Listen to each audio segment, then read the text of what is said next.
One of the biggest areas is the nature of the mind. This is the most unsolved problem, as Graham just said, that science simply can't deal with the fact we're conscious.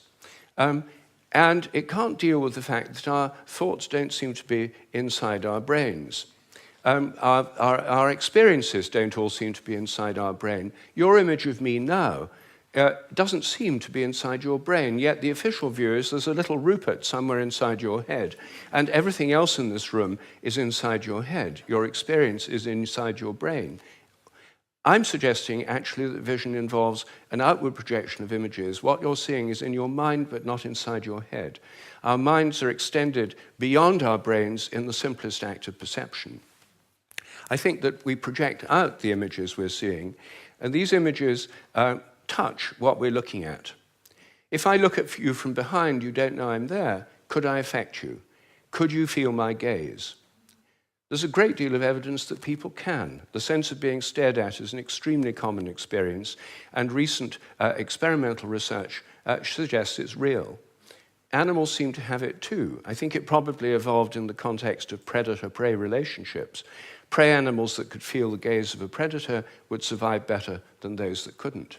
This would lead to a whole new way of thinking about ecological relationships between predators and prey, also about the extent of our minds.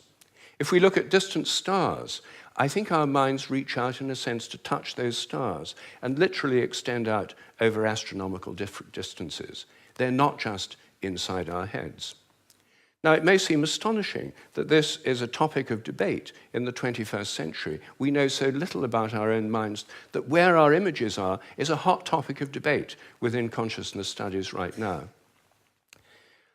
I don't have time to deal with any more of these dogmas, but every single one of them is questionable. If one questions it, new forms of research, new possibilities open up.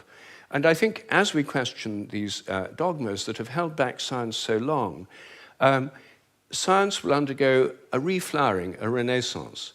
I'm a total believer in the importance of science. I've spent my whole life as a research scientist, my whole career. But I think by moving beyond these dogmas, it can be regenerated. Once again, it can become interesting and, I hope, life-affirming. Thank you.